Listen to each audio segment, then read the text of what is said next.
Hello and welcome to TMI, Too Much Information with Moondog. And I've got a special guest tonight, and he'll be joining us shortly. But before we get started, I just wanted to plug our two sponsors we have on our show. And I want to bring up here on this slide Aura.com, which is a cybersecurity company that I use to help protect me when I'm on the web. They've got a whole suite of protective services, including spam blockers, email alerts on your finances, fraud alerts. And my favorite services they have are one, VPN, which is a virtual private network especially when you're using public Wi-Fi. But also they have a data broker removal service, which means that they will officially contact the hundreds of data brokers out there that have our personal information, and they're buying and selling it to other spam, junk mail companies and political organizations and who knows who else. But our personal information is being bought and sold daily on the daily.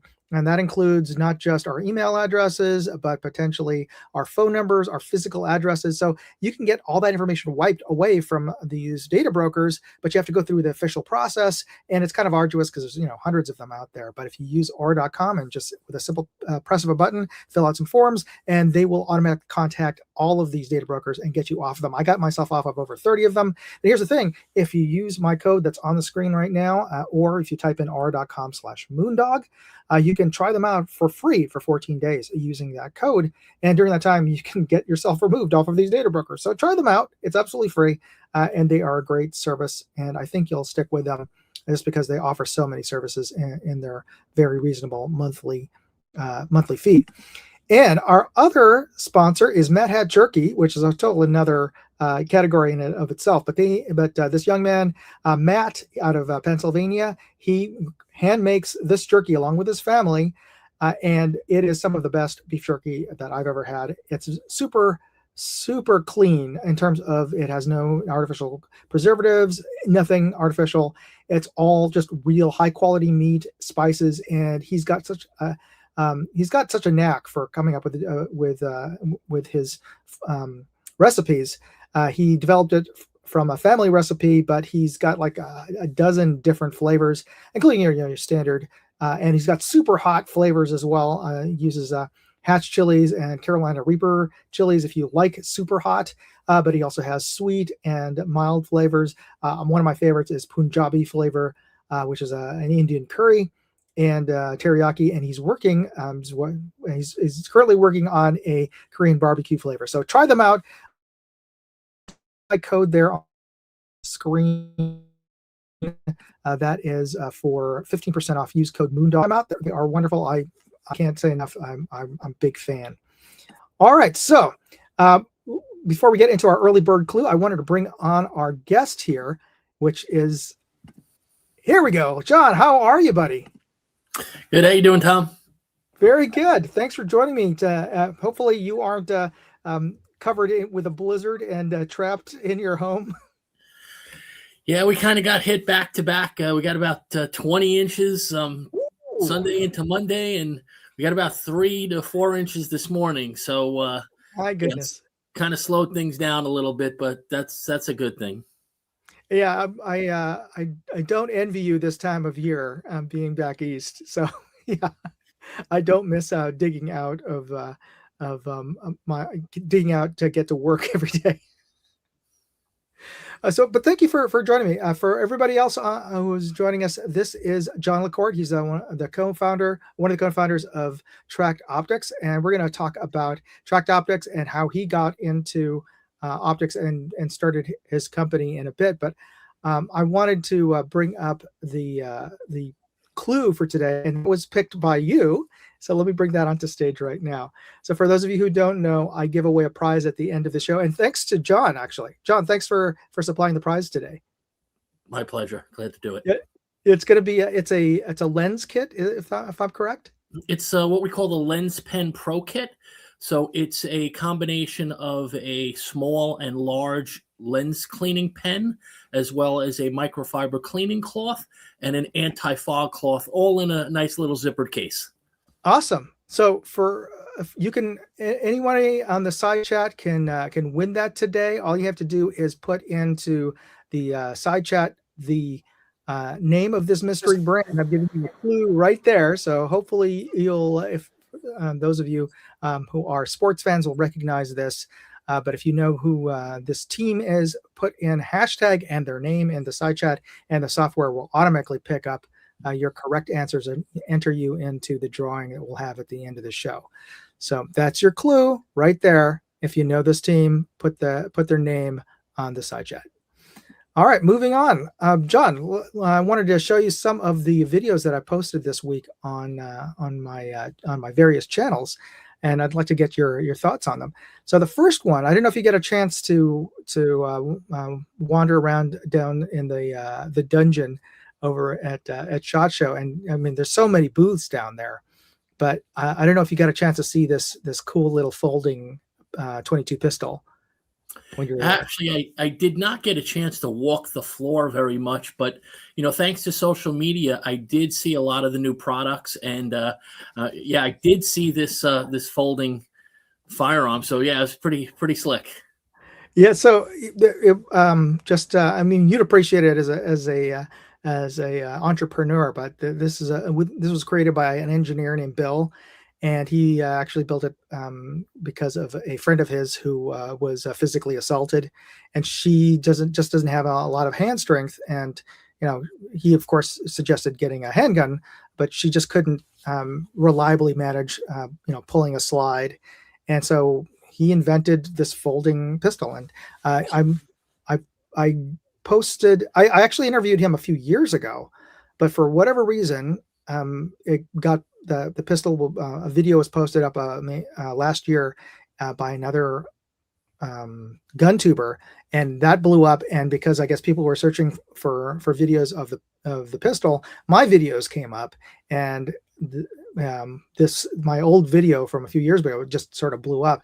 But a lot of comments I got back in the comment section were criticisms about the gun, and so I thought I would bring up a lot of the questions that people would post. So I brought it directly to the inventor, Bill, on this SHOT Show, and he was kind enough to answer all the questions, or at least the top 5 or so questions that people posted, or comments that people posted. Here's one of the big questions that came up. I'll show you the video right now. These are the questions you asked about the Ounce Ultra Compact Folding Pistol. How come it's so expensive? Well, first of all, to develop a firearm is very expensive, all the way from creating the prototypes, getting the intellectual property secured, and doing all of the testing. We did years of testing in the development of this. That's a big part of it.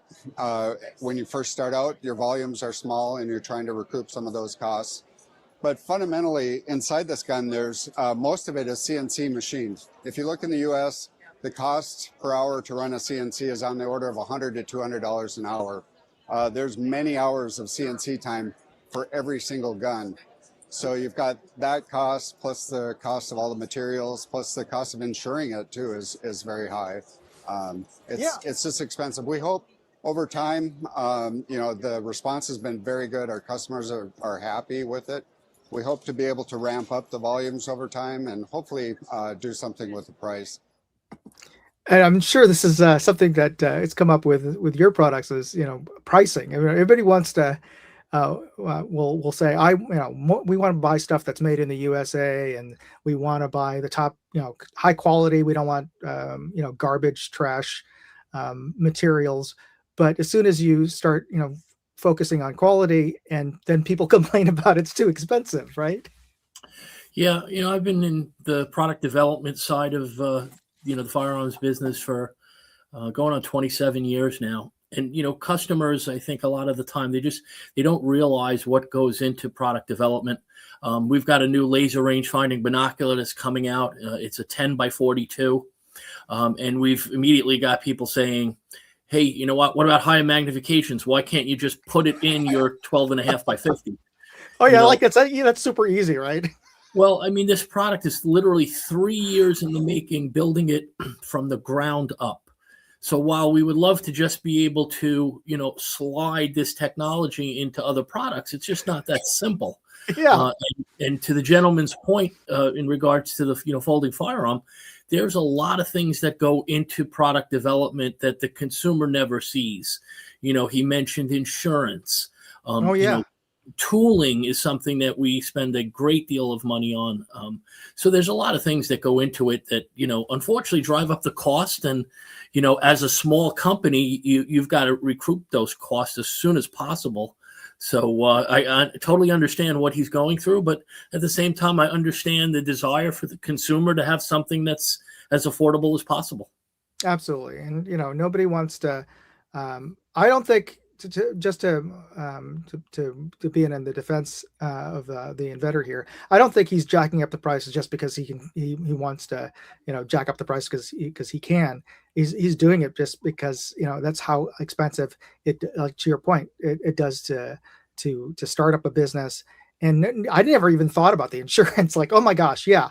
I can't even imagine how much it costs from a liability and also from the standpoint of just insuring the people who are working for you. So yeah, these big corporations, and you've worked for them, I've worked for them. Yeah, they've got staffs of lawyers, and they've got tons of resources. Yeah, they can roll out new products because they've got all that infrastructure and staffing. For a smaller company to start off, it is a big cost. And I don't think he's doing it he's pricing it just because he's greedy. It's because that's what it takes, right? Yeah, for sure, absolutely. Yeah. So I also, while I was over there, I got a chance to check out another new product, and this one I think you would appreciate as well. I stopped by the Rise Armaments. They're known for making really nice triggers, and they came out with one of the slickest new, or at least an evolution of a drop-in trigger that I've seen. And I know you're a big shooter, and I don't know if you've probably dropped in a custom trigger into your AR at some point, but anybody who has or uses a drop-in trigger knows the frustration sometimes when those pins will walk out. And there's little solutions and things you can buy, but eventually either you've got that locking pin on the outside that looks honestly a little ugly, but it works. Or if you put in the screw in kind of anti-lock, for I don't know, unless you super lock them, they eventually will work their way out. I don't know how it is, but Rise came out with a solution that I hadn't seen before, and honestly I was able to try it, and you can drop in this trigger in less than 30 seconds and install it. Yeah. So here, let me show you a little bit of let me show you the what that looks like here. Let me see if I can add that to the stage. Armament new for 2026. This is our slide and snap trigger. Slide and rotate the trigger in once the blade is through the lower.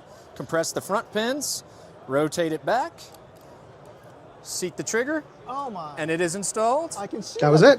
The pins pop out, and then you take these trigger faces, rotate them on the bottom at 90, and a magnet snaps it into place. Oh my goodness, that is so clever. And so just to show you guys, you can easily pull it off.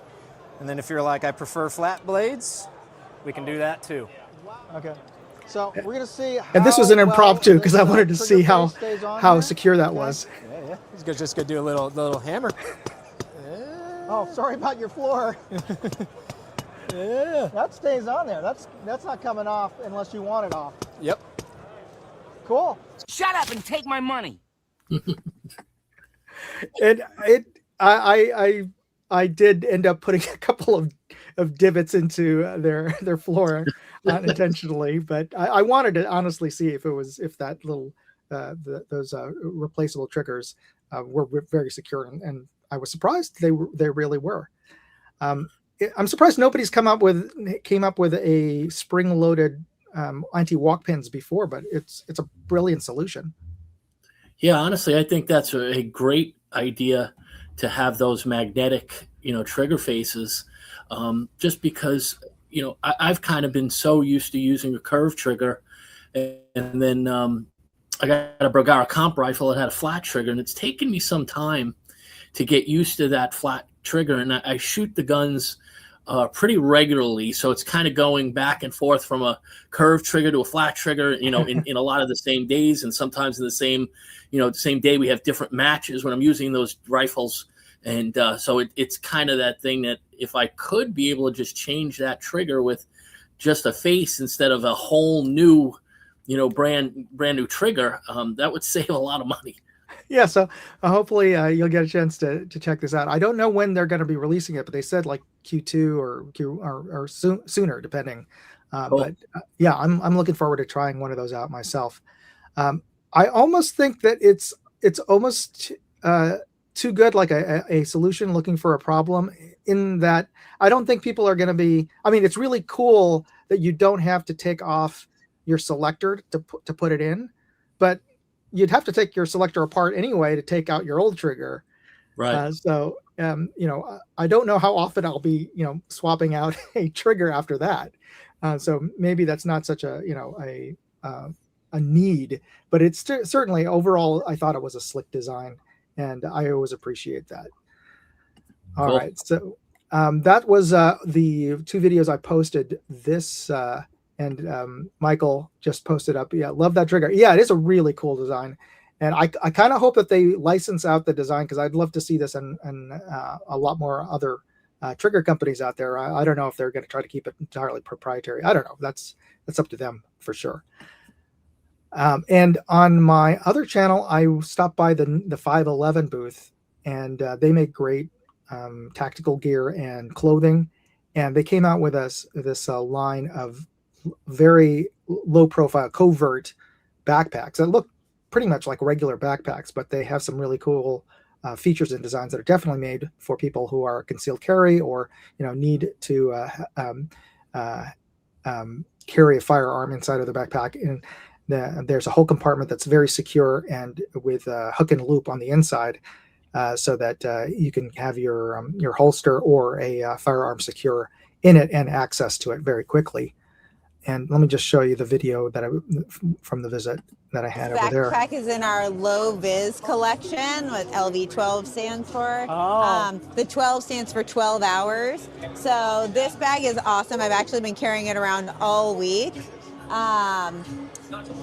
First and foremost, I want to show you this ambidextrous CCW pocket right here. Oh. With the holster attachment on the inside. What I like is it's totally Nice pass-through, so you can pass-through, access it from and either the side. oversized toggle on the zipper is just a really nice touch also.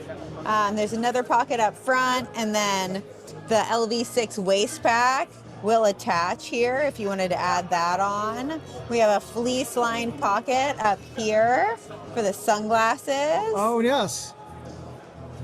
No scratching on that. No, and then there's great water bottle holders on the sides. I was able to fit my 32-ounce Yeti water bottle in there, and it has not fallen out once all week.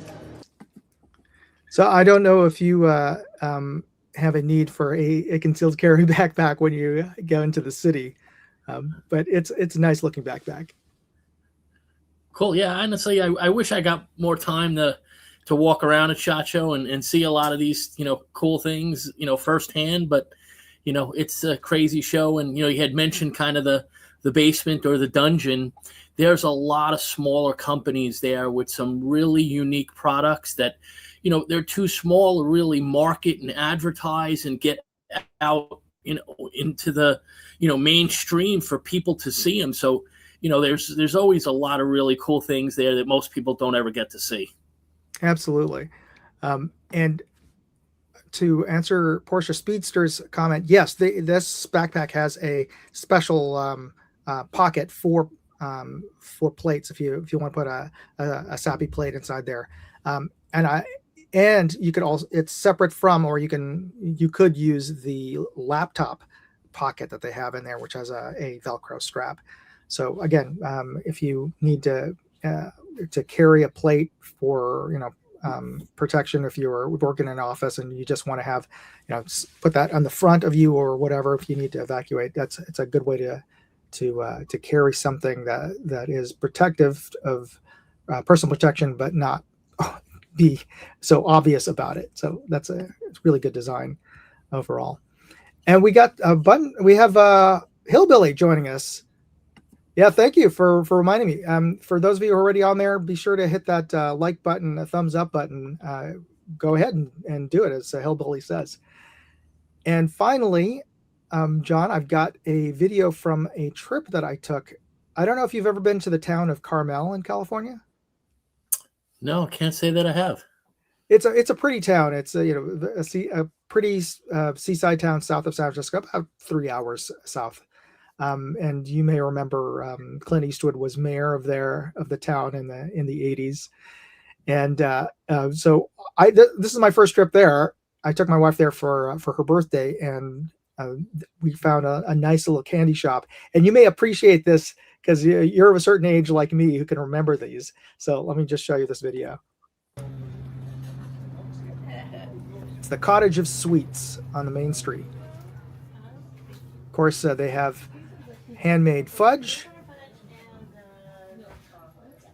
But this is what I loved. Candy cigarettes. Yeah. I don't know if Mike, I pointed out to my kids and they don't know what the heck they are. Yeah.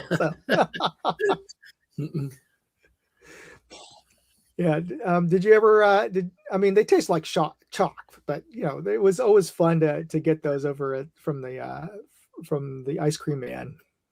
Yeah, if I remember, if you kind of blew on them, the powdered sugar kind of blew out like it was actual smoke coming out of it. Oh, that was the other one. There were two kinds. There was one that I think it was gum on the inside when you wrapped in blew paper. out. Yeah. And this one was the one that's like a long solid Pez. Yeah, it almost was like chalk. Yeah, right? Exactly. You could write with it. Yeah. on the sidewalk. So yeah, that was my trip down to Carmel. I really did enjoy that. Okay, so let me just bring up our next clue. And this is for the prize that you're offering, which is the lens pen kit. And for those of you who just joined us now, here's your clue for the mystery brand out there. This is a sports team brand, by the way, for today's episode for everybody. So this New York team is arguably the most successful in baseball, with the most World Series wins of any team, and is known as the house that Ruth built. So speaking of Ruth and candies, there's Baby Ruth candy bar. This is a bit of a segue here. So if you know who this mystery team is, put your hashtag answer on the side chat there, hashtag and the name of the team, and you will be automatically picked up for the giveaway drawing that we'll have at the end of the show. So disregard the thing at the bottom there where I'm saying about send me the email. We're just going to do a live answer. So put in your correct answer on the side chat there. And I see we got some other folks joining us. We've got J Delta, Fluffy, 10mm Jeep guy. I got Timuni. And of course, we had Porsche Speedster earlier, Michael Dunn, and we had Hillbilly. I think I got everybody. Oh, no, we got Holy Villain out there too, and Acer Sports. So thanks for joining us. And I wanted to reintroduce my guest, John LaCourte, with our co-founder of Tract Optics. And for those of you who don't know, you should definitely check them out. Part of the reason is you may not know them is they are a new optics brand, and you will not find them at your local big box Bass Pro or store, because they are a direct-to-consumer company. And I don't want to steal any of your thunder here. So, John, why don't you tell us a little bit about your background and how you got into this? Sure. So I started working for Nikon back in 1999, and I was in charge of product development from 1999 until 2014. And Nikon basically started to make some decisions to kind of get away from the hunting and shooting market, kind of a political thing. The camera side of the business was receiving a lot of hate mail about, the fact that the company, built rifle scopes. So my partner, John Allen, who worked at Nikon as well, we saw the writing on the wall that the direction that Nikon was going was to get away from hunting and shooting. So we left the company and started our own brand, and Tract Optics is it. And what we decided to do was to build a brand that was completely different than, all the other optics companies out there for the most part, in that Mhm. selling direct, we're cutting out the retail markup. So when you buy competitive optics at Bass Pro or Cabela's, Gander Mountain, Sportsman's Warehouse, you're paying a rather large markup for that store to basically sell that product. And that's normal retail business. However, what's happened is the markup on optics has grown and grown and grown considerably. A lot of these stores, they're not making the amount of money they used to make on firearms, on ammunition. Oh, true. Yeah. So they had to make it up somewhere, and where they're making it up is in accessories. Obviously, clothing is a huge markup. Optics is like a cash cow, because Wow. all of the big brands have kind of become slaves to these big box stores. Every time they open a new store, they want a larger amount of markup so that they can support that store. So what's happening is those brands are having to either increase price or lower the cost, the quality of the product in order to get the numbers to work. You can only absorb 3%, 4%, 2%, 3% each year for so long before something has to be done. And that's exactly what was happening at Nikon. That's exactly what's happening right now with all of the big names. I walked around the Harrisburg show. I walked around at SHOT Show and handle a lot of competitive products. And, it's sad to see that the high quality that some of these brands once, had a reputation for is slowly drifting away because the quality is just not there anymore. Oh, so they're you can definitely see it, but that they're cutting corners to try to keep the pricing out there. And I don't want to get too political out here, but I'm certainly with the tariffs that were imposed recently, it's been a challenge for a lot of companies. I don't know how much it's affected you, but I'm sure it has. Yeah, it's affecting every company. Obviously the companies having products made in China are affected more than, the companies having products made in Japan. That's where the vast majority of our products are made. We also feel that the Japanese made product is of a higher quality. I visited factories all over the world, and when you could walk into a factory and see the diligence that goes into Japanese manufacturing, Oh yeah. that's really why we decided to go that route. It's a higher cost to produce, but the quality control goes a long way. And it's allowed us to build a very high quality product that when you compare it spec for spec with our competitors, you're going to spend hundreds of dollars more with those competitive companies to get that same level of quality. Yeah. One of the things that, as a totally side note here, one of the first jobs I ever had was working at Kmart in the sporting goods department, and I don't know if they still had that. They must have stopped the policy, but at some point, one of the managers showed me an inventory sheet.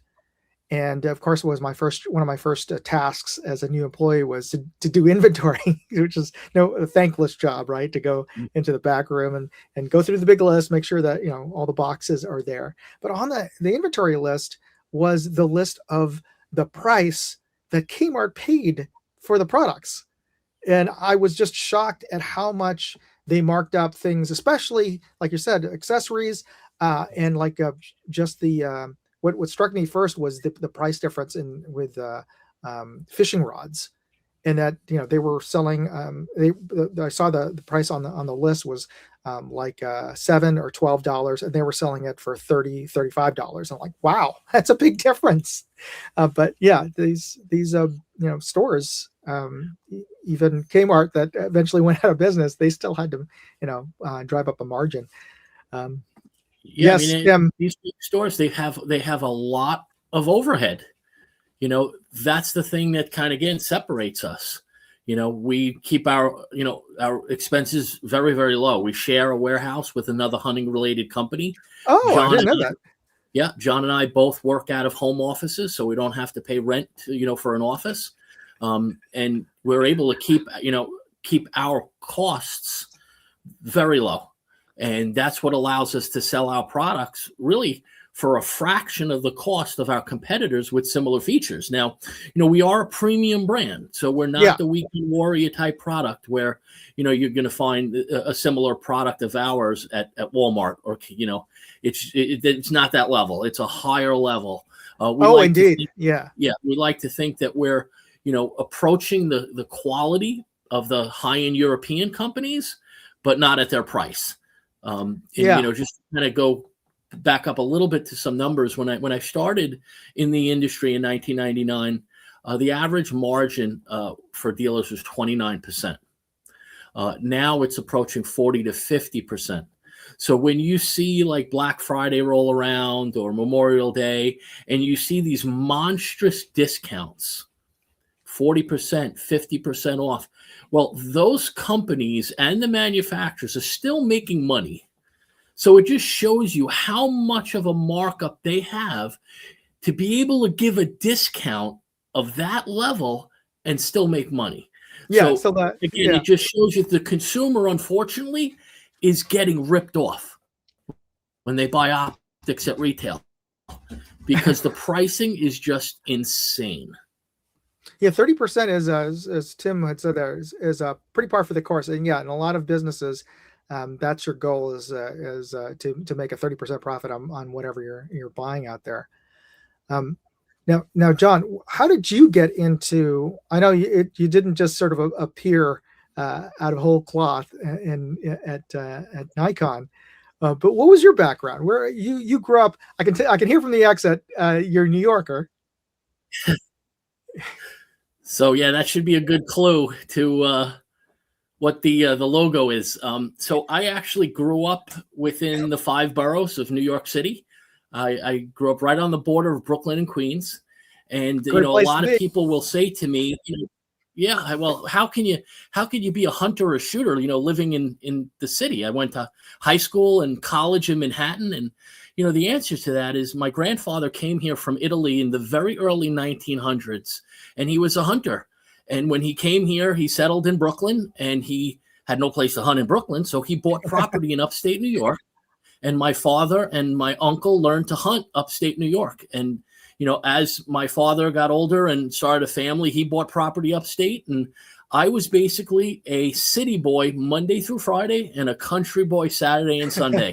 So I'm a very blessed individual that has, the ability to have experienced both, because most people don't. You're either one or the other, right? So fortunately, I continue that. And, my son hunts today. So we're 4 generations of LaCourts Good that for you. are hunters and shooters. Yeah, something that we're very proud of. And it doesn't matter where you come from. If you have an interest in a sport, there's no reason why you can't find a way to do it. Very good. Now, Jay Delta there says his wife grew up in Brooklyn, Williamsburg. Did you grow up in Williamsburg or Greenpoint? Williamsburg. Oh, okay. Yeah, Williamsburg, Greenpoint, each other. My in-laws still live there. Awesome. And you're still in the area, like in Long Island, or are you? I live in Long Island right now. And when I got the job at Nikon in 1999, I was a regional manager for a food company, and just was not happy. My wife, was my girlfriend at the time. She, got the New York Times, brought it to my apartment, and it sat on my coffee table for a couple of days, and just had a bad day at work, came home, picked up the paper, and the first thing that I saw was Nikon marketing hunting. And I about, dropped the paper because, really there's not a lot of hunting related jobs where I live. That's true. So, it just happened that I was, a management type person, but still had hunting and shooting background. Most hunters and shooters are really more blue collar guys, not necessarily, marketing management, type people. So I just happened to be in the situation where I had both of those backgrounds. And working for Nikon was a great experience. It was a great company to work for. Unfortunately, they went in a different direction, and, it allowed John and I to open the door and, find this opportunity to build, a company that, we can stand behind. And, we're fairly new, but, we're going into our 11th year. So we're really not that new. Most people have not heard of us because, like you said, you can't walk into a big box store and touch and feel our products. And that's a challenge. But thankfully, with just the, event of Amazon and all this online purchasing, people are very comfortable buying things online, especially if you stand behind them. We have a lifetime warranty. We have a 30-day no questions asked return policy. So there really is no risk buying online. That's true. And especially with your very generous and very fair return and warranty policy. And I think that's the big thing that people really appreciate is, do you stand behind your products? And you certainly do. And I can attest personally to the quality of the scopes that you guys put out. It is, you hit it on the nose there. It is as good as some of the very bougie European brands that I've looked through. And it's really well built. And I think it's a very fair price that you guys are charging. Now, going back for a second here, when you started working for Nikon, and it's a shame that they canceled themselves because of stupid, social media pressure about, being shamed into, oh, you guys make products for guns. Oh, like that's bad. But that, the corporate folks over in Japan were concerned about that. But you were very instrumental before they exited. The corporation chose to exit out of the gun optics market. You're very instrumental in really getting a lot of exposure for Nikon in sporting and outdoors, right? Yeah, well, I was in charge of all product development from 1999, from the day I started until I left in 2014. I've got, patents that are under my name. They're obviously that's cool. Assigned to Nikon. I developed the Nikon BDC reticle. So yeah, there was just, a lot of great things that happened. At one point we had a tremendous presence in outdoor TV. But, again, things change. And, like I said, it was a great company to work for. They made great products, but we decided to go in a direction a little bit different in that our entry level is kind of where Nikon's high end was. Their high end was the Monarch rifle scope. Yeah.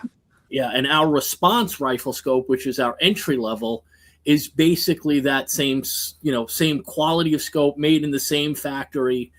So our Toric line is basically a complete step up optically, mechanically. And that's why we're kind of in that gap between, the high volume products of those big brands, $300 and below. We're in between there and where the European entry level products fall.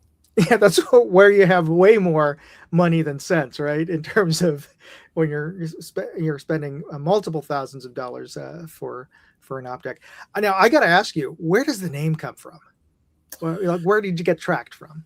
To be honest with you, we're just our group was just trying to come up with names that we thought sounded cool, sounded different.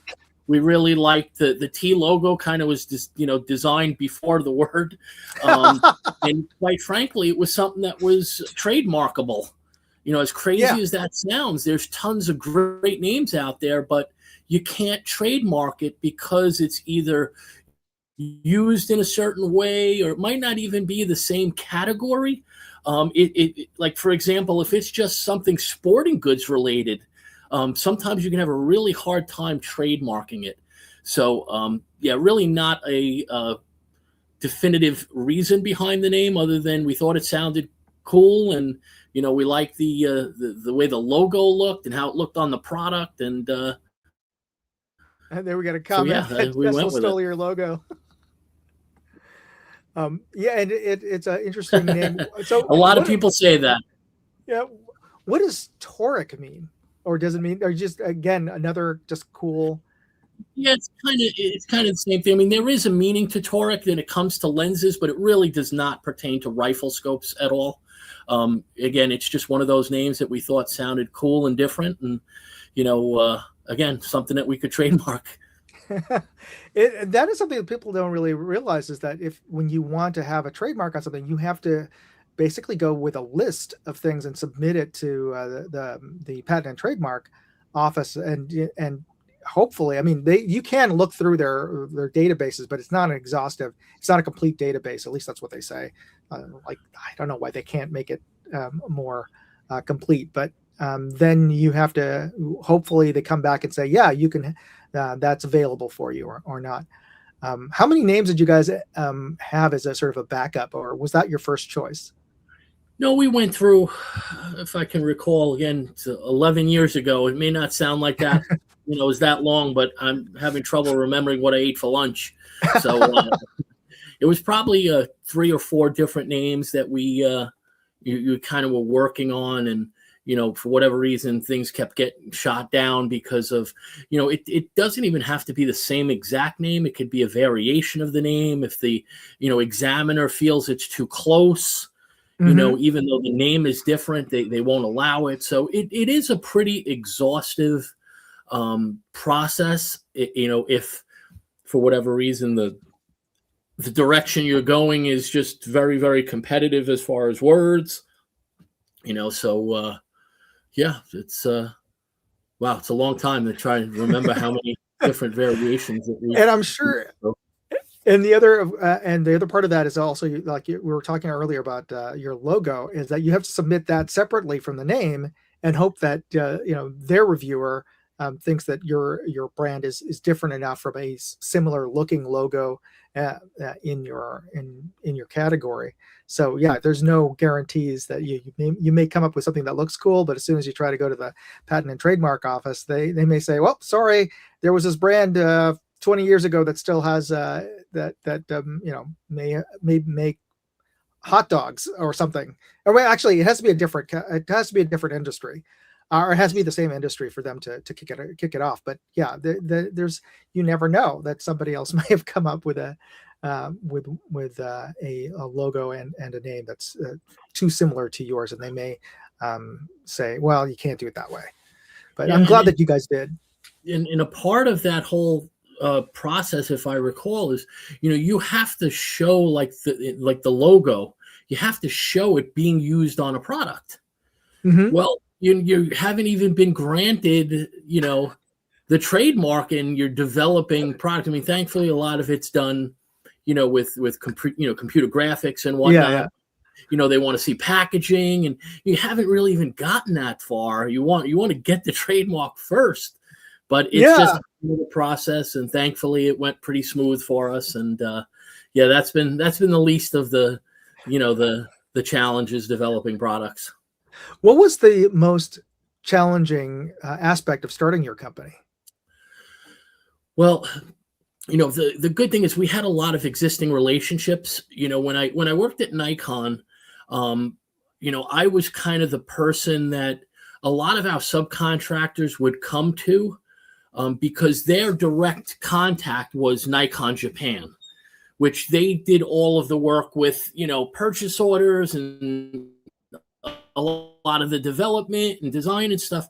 But if they had a question as it related to the use of that product for hunting or shooting, the folks in Japan, they just didn't have that ability to answer that. Didn't have the experience, didn't have the knowledge. So those subcontractors would come to me at SHOT Show, and you basically corner me and ask the questions that they couldn't get answers to from the folks in Japan.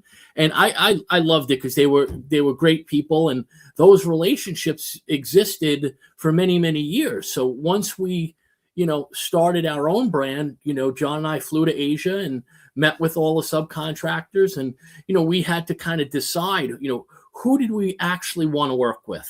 Not that there's any, subcontractor that we didn't want to work with, but who was going to provide for us the best product, because we were building a product that was different than the products that we sold at Nikon. They were a higher level. So, Thankfully, having those existing relationships was really, really helpful. We didn't know if a lot of these companies would work with us, Mhm. knowing that we were former Nikon employees. But thankfully, we were able to make it happen. And yeah, it was a tremendous leap of faith, because when we actually left Nikon, we had a 1-year non-compete. Yeah. Uh, Obviously we were able to do research and development, but we couldn't sell or market any optics. And, during that time, we did a tremendous amount of research and, studying and figuring out what did we want to do and what subcontractors we felt would be our best partners. And, again, we didn't even know if we would be able to develop products with some of the subcontractors that we had relationships with. So, yeah, it was a tremendous leap of faith, honestly. Well, I'm glad that it worked out because you guys came out with such a great product. I got a comment here from Jay Delta. He really likes the color, and that was obviously a choice on your part, right? To have it. Yeah. So, and I didn't catch who made that comment, but thank you very much, because we're very proud of the color. And the reason that we did that is we wanted to separate ourselves from the sea of black scopes out there, right? Yeah, true. You look at a Cabela's counter, and just 95% of it's all black, right? You've got some, the Vortex razors or a beautiful champagne color. So we wanted to come up with a color that we felt was going to match a lot of the rifles being built. Obviously the market has gotten away from the wood stock blued finish that, I and you probably grew up with. Yeah. It's all kind of chassis and Cerakote. Oh, and, yeah. Carbon fiber barrels, carbon fiber stocks, and composite stocks. So the market has changed. We wanted to change with it and come up with something that's going to separate us from the pack, but still look great on virtually any rifle you put it on. So, obviously there's other brands that have very significant, markings. You look at Loophole, they've got that gold ring, right? You could see it's a Loophole scope from a mile away. Well, that's kind of what we wanted to do without copying anybody, and the color was kind of the thing that allowed us to do that. Yeah, and Tim Mooney also pointed out that you have it's not a glossy finish; it's a more subdued finish. Yeah, so it's basically matte black. The Toccoa, the Response, the 22 Fires all have that matte black. Years ago, most scopes were gloss; they were shiny. And, a lot of the guns were shiny, bluing and beautiful wood stocks with, a lacquered finish. Well, unfortunately, that's kind of gone away. So, if you look at the majority of the manufacturers, nobody's making gloss scopes anymore. It's just a kind of part of the market it's gone away, so there's people that still ask for it. But if you look at any of the modern rifles being produced, pretty much everything is more of a matte finish these days. Yeah, unless you're talking about like some very high end over and unders, and you wouldn't buy a scope for that anyway. So yeah, yeah.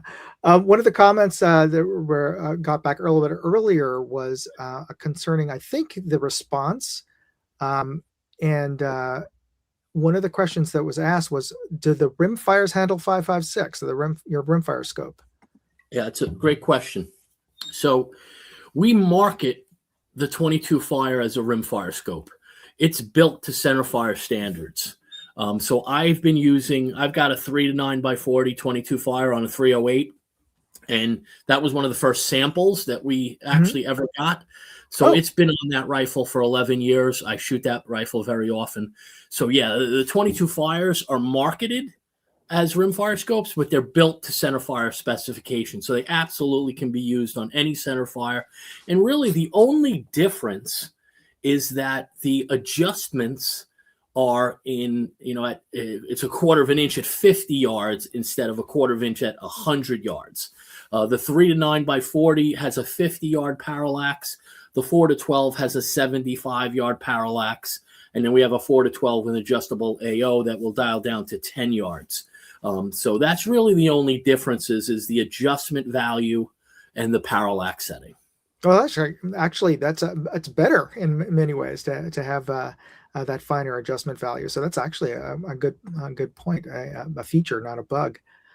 One question I have actually concerning the build quality of your scopes, are they Springer air gun rated?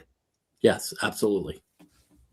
So if there you go for you folks out there who are interested in putting one of these onto your brake barrel, then yeah. And that does that apply to all of your scopes or any specific line of scopes? All of our scopes are built to the same recoil level. It's 1,000 Gs, and it Wow. seems like most of the issues with spring piston air guns is kind of more of the lower priced scopes.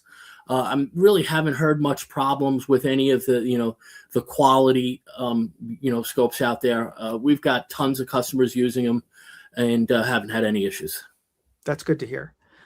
One other question I have personally is just curious. I was looking through all of your scope line, and I noticed that there was one, I forget which model it was, it still has an objective focus on it. And it's becoming rarer and rarer for me to see one nowadays. And I'm just curious as why you kept that, or what was the reasoning behind that? So that's the rimfire. That's the 4-12 rimfire. And honestly, it's less expensive to produce an adjustable objective than a side focus parallax. So everything else other than the rimfire has a side focus.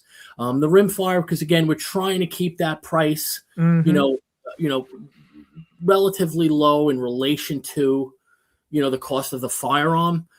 So unless you're shooting precision rimfire, then the adjustable objective does the same job. It's just a little more cumbersome to kind of reach up and adjust it while you're in a shooting position, but it does keep the cost lower for that rimfire model. Oh, I appreciate that.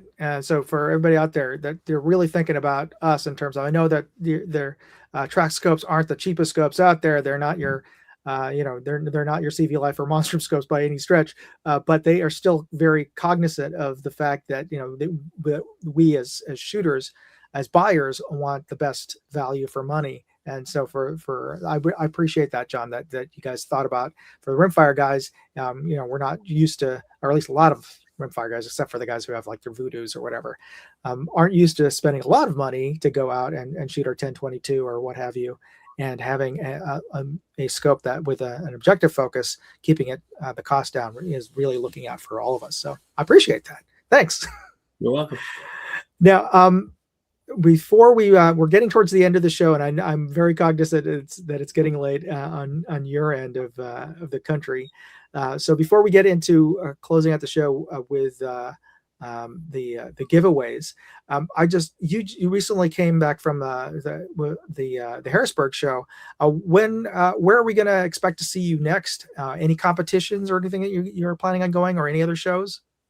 So actually, I leave tomorrow morning to go to Lancaster, Pennsylvania. It's the Eastern Wild Sheep Show. Cool. It's a 2-day show. It's a really cool organization. It does a lot to support the conservation of wild sheep, and it's a local chapter. They're very close to our warehouse, so we support them every year.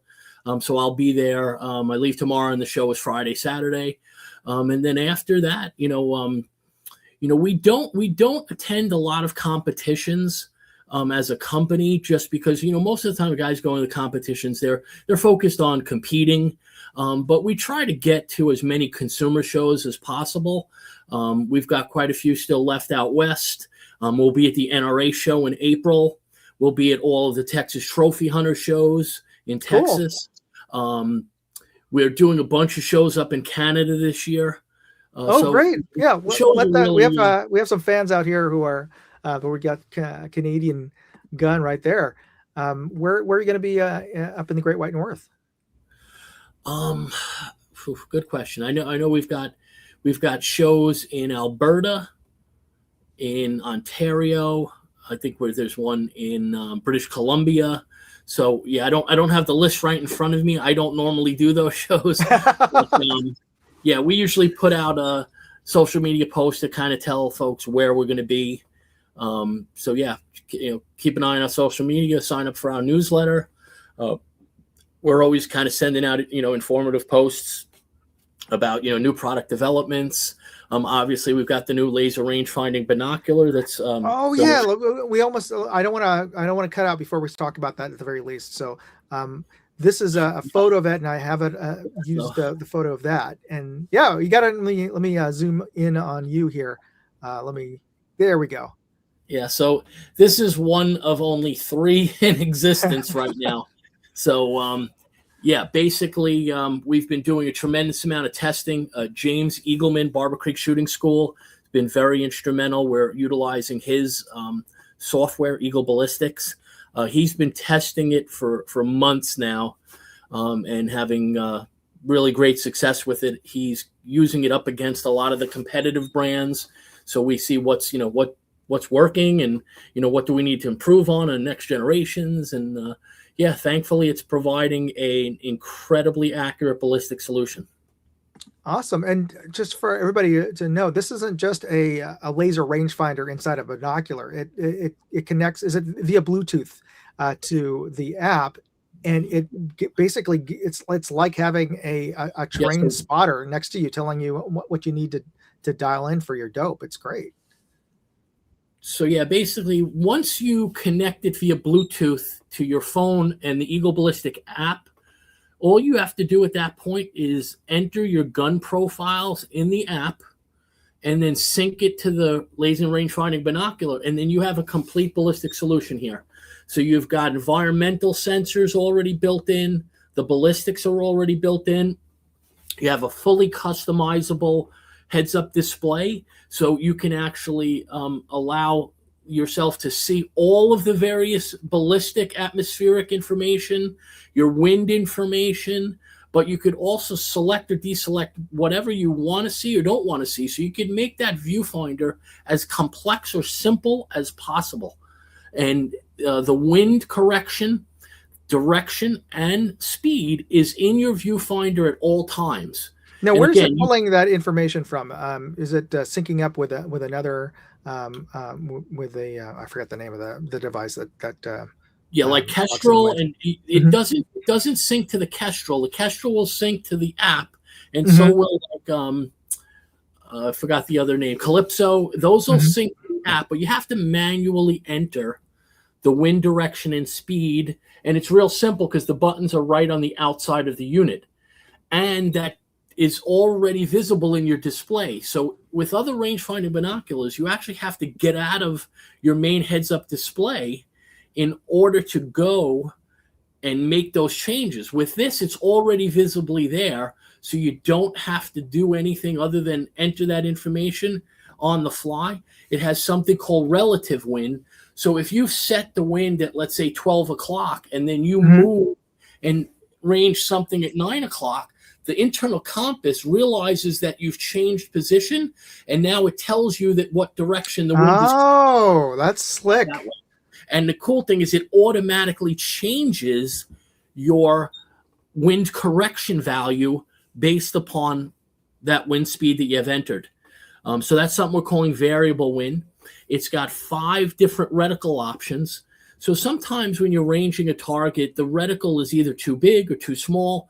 You're going to have a circle, an oval, a cross, a 2-minute dot, and a 1-minute dot. So you can almost customize the reticle for what target you're actually shooting at.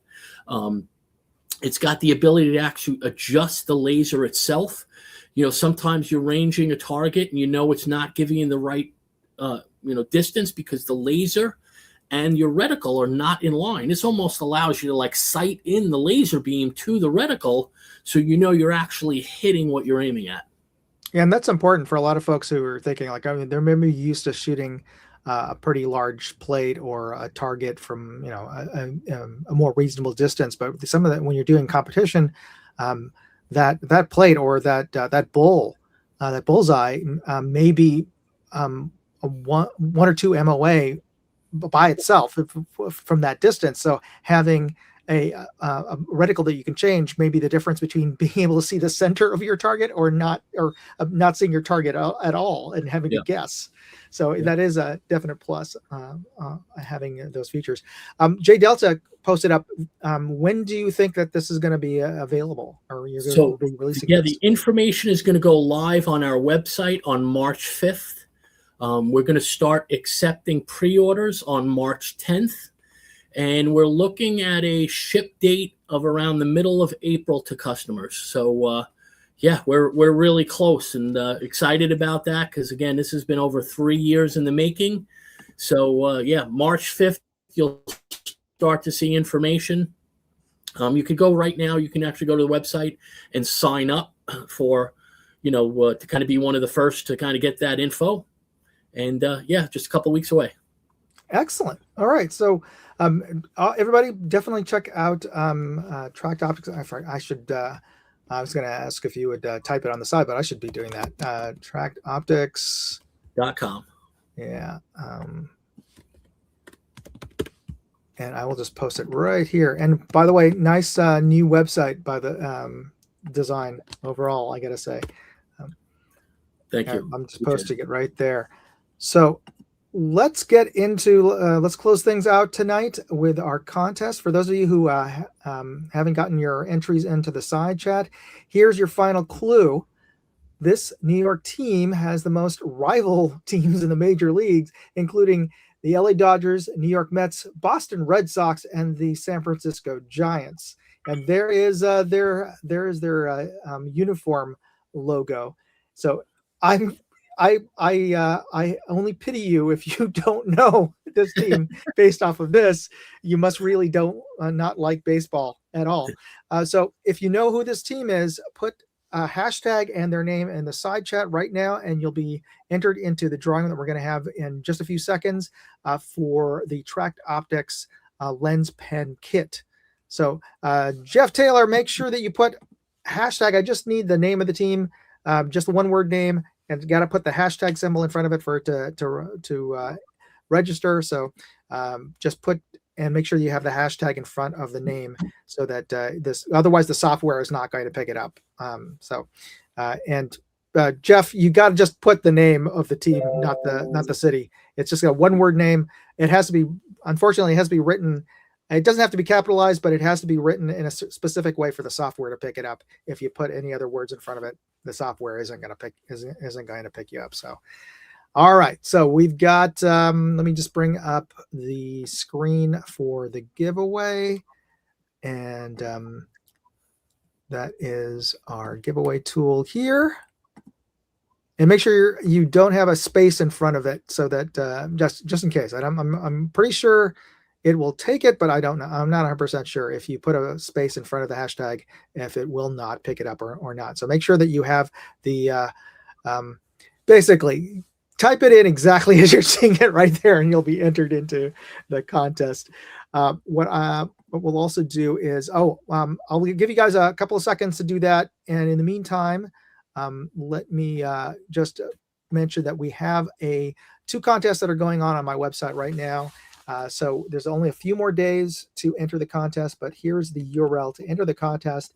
The prize this month, I've got two different contests going on, and you can find it there at moondogindustries.com/contest. The first contest prize is being given out by Vector Optics, a Chinese optics maker, but they're giving out one of their Continental scopes, which has a German shot glass, even though it's made in China. It uses German glass. Really nice LPVO for fiber optic. If you like a fiber optic LPVO, they're giving one away. And the other prize is from Olight, and they're giving away one of their Arc Pro lights, which I'm testing out right now. Great EDC light, super bright, has a green laser, has both flood and a long distance beam on this. Goes up to 300 yards, so plus. So it's really a great EDC light. They're giving away that at the end of this month. So get your entries in for the contest on my website. And of course, you can go to my website, and you can also buy a couple of the items that I've reviewed in the past as part of a fundraiser for my son's middle school trip to Washington, D.C. this spring. the whole class is going, and we are raising money for some of the students, but also for the teachers. So we pay for the check-in luggage to DC. So we're covering their check-in, their baggage fees. So enter the contest and or enter the fundraiser to help out the school there. All right, so let's bring this back up to the stage here. All right, we're going to do the drawing, and I'm going to John, give me a countdown, and I'll hit the button.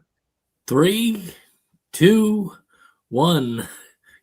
All right, and let's see who wins the Tract Optics lens pen kit. And it's going to be Porsche Speedster. Congratulations. All right, so what I'll do, if you wouldn't mind, I'm pretty sure you've won a couple of, but do me a favor, email me at contest@moondogindustries.com. Just remind me, and I will forward and put your mail to information so I can forward it on to John, and he will send you your lens kit. So congratulations, Porsche Speedster, on winning the prize today. And John, thank you so much for taking the time this evening to join us and tell us about your new product. What's the name of the new scope, by the way, the new binoculars? It's just a toric 10x42 with Eagle ballistics. All right, so be on the lookout for that amazing. I mean, just the sheer amount of things that you can do with it and that they can do for you is I can't even get my head around a lot of the features. It just sounds so super cool. So I'm really looking forward to being able to test that later this year. And I wish you great success. Thank you. And thanks everybody out there on the side chat for joining us tonight. I hope you get a chance to check out Tract Optics. And don't be afraid. Like you said, you have 30 days if you're not satisfied with any of their scopes, and they've got everything from really tippy top to more reasonably priced rimfire scopes. So and as John said, it is even they're 1,000 Gs. That's a lot of recoil. So these things are great scopes, great optics, really well done.